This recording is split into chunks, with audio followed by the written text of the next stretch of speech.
పుణ్యమూర్తుల దివ్యగాథల నుంచి ఈ రోజున అంబరీషుని చరిత్ర ఏం చెప్పారో విందాం.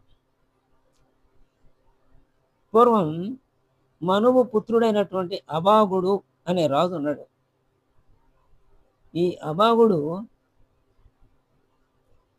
అతని కుమారులలో నాభాగుడు అనేవాడు, అంటే ఈ అభాగుడు అనే రాజు కుమారుడు నాభాగుడు బాల్యంలోనే ఇల్లు వదిలి గురు ఆశ్రమానికి వెళ్ళి శుశ్రూష చేసుకుంటూ వేద శాస్త్రాలను అభ్యసిస్తూ బహుకాలం గురువు యొక్క ఆశ్రమంలోనే ఉండిపోయాడన్నమాట. ఇది అభాగుడు అనే రాజకుమారుడు అయినటువంటి నాభాగుడు. అయితే మరి చాలా కాలం అక్కడే ఉండిపోయాడు కదా. విద్యాభ్యాసం ముగించుకున్నాడు, తిరిగి స్వగ్రామానికి వచ్చాడు నాభాగుడు. అప్పటి వరకు ఆగలేదు. తండ్రిను కుమారులు అంటే అభాగుడికి ఉన్న మిగతా కుమారులు ఈయన వచ్చేదాకా ఆగకుండా ఆస్తిని పంచుకున్నారనమాట. సుఖంగా జీవిస్తున్నారు. తండ్రి ఆస్తిని పనిచేశాడు. ఆ తర్వాత కొంతకాలానికి కదా వచ్చింది ఈ నాభాగుడు. వచ్చి తన భాగాన్ని తనకివ్వమని అడిగాడు. అప్పుడు సోదరులందరూ ఏమన్నారంటే, నీ భాగం తండ్రిని తీసుకుని తండ్రితో పాటు వచ్చిన వాటిని నువ్వు తీసుకుని తండ్రిని పోషించు, అదే నీ ఆస్తి అన్నారు. సరే, తండ్రి దగ్గరికి వచ్చాడు ఈ నాభాగుడు, అంటే అభాగుడు దగ్గరికి వచ్చాడు నాభాగుడు.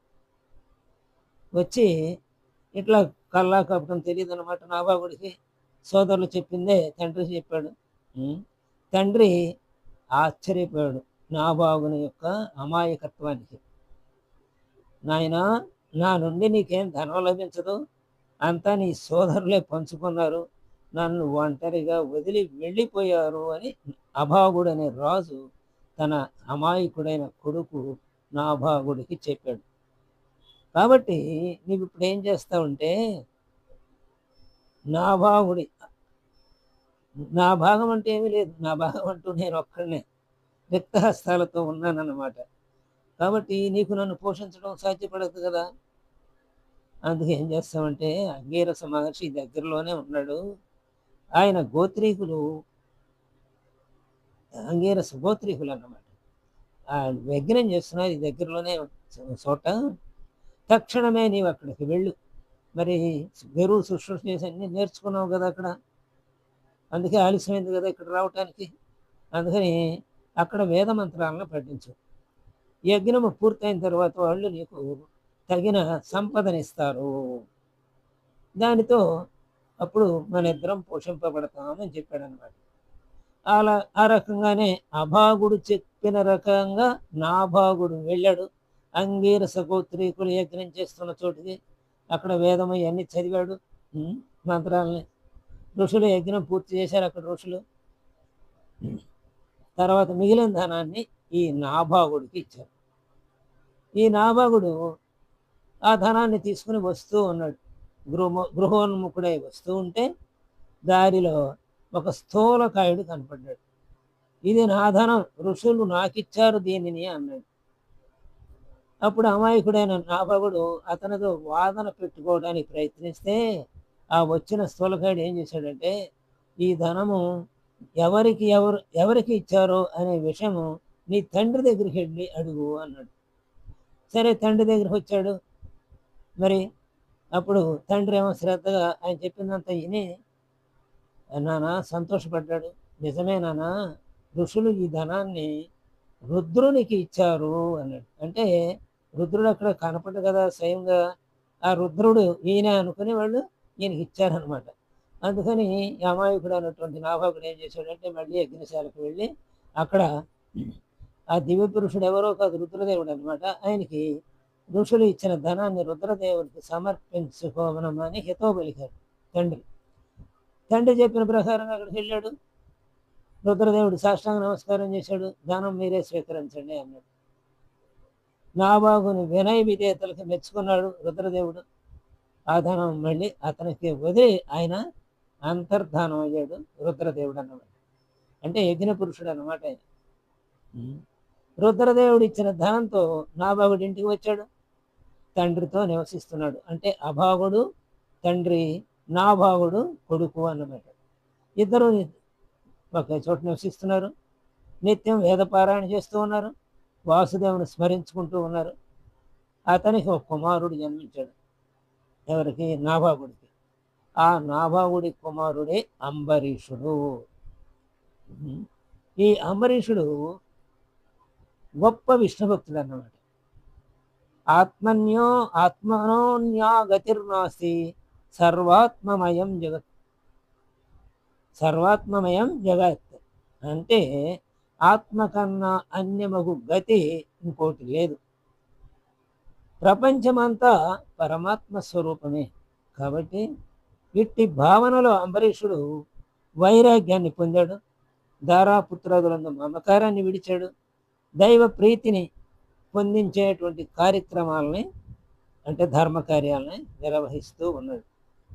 ఇలా ఉండగా ఒక రోజున అంబరీషుడు చాలా నిష్ఠ నియమాలతో ఒక యజ్ఞాన్ని నిర్వహించాడు. ఆ సమయంలోనే అక్కడికి దూర్వాసుడు వచ్చాడు. ఈ దూర్వాసుడు ఎవరో మనకు తెలుసు కదా, రుద్రాంశ, అత్రి అనసూయల పుత్రుడు. అత్రి అనసూయలకు త్రిమూర్తులు ప్రత్యక్షమై మీకేం వరం కావాలి అని అడిగితే, మీ అంశలతో పుత్రులను మాకు ప్రసాదించు అని కోరితే, అప్పుడు రుద్రుడు దూర్వాసుడుగా పుట్టాడనమాట. వాడు అంటే రుద్రాంశ దూర్వాసుడు. అయినా దూర్వాసుడు మిక్కిలి కోపిష్టి. అయితే యాగానికి వచ్చాడు కదా, మరి మహర్షి భోజనానికి ముందు సంధివర్తం రావటం కోసం ఆయన కాళింది నదికి వెళ్ళాడు తన శిష్యులతోటి. వచ్చేటప్పటికి ఆలస్యమైంది. మరి మహర్షి రాకుండా భోజనం చేయకూడదు. అయితే ఆహారం వెంటనే తీసుకోకపోతే యజ్ఞ ఫలితం దక్కదు. కాబట్టి పురోహితులు ఏం చెప్పారంటే, యజ్ఞం చేయించిన పురోహితులు, ఆయన వచ్చే లోపల మీరు ఆహారం బదులు నీటిని స్వీకరించండి, అప్పుడు యజ్ఞ ఫలితం దక్కుతుంది, లేకపోతే యజ్ఞ ఫలం దక్కదు అని చెప్పారు. సరేనని ఆయన జలపానం చేశాడు అంబరీషుడు. ఇది గ్రహించిన ఆ దూర్వాసుడు మహాకోపి అయి తన జడ పీకి కింద పెడితే ఆ జడ నుంచి ఒక దుష్టశక్తి ఆవర్తించింది. ఆ దుష్టశక్తి ఈయన్ని మింగబోయింది. ఎవరిని? అంబరీషుని. అంబరీషుడు ఏం చేశాడు? దడవలేదు, దంకలేదు, శ్రీహరి శ్రీహరి అని. అప్పుడు వెంటనే శ్రీహరి తన సుదర్శన చక్రాన్ని వదిలాడు. ఆ సుదర్శన చక్రం ఆ దుష్టశక్తిని సంహరించి దూర్వాసుడి మీదకు వచ్చింది. దూర్వాసుడు భయపడి పరిగెత్తుకుంటూ విష్ణుమూర్తి దగ్గరికి వెళ్ళాడు.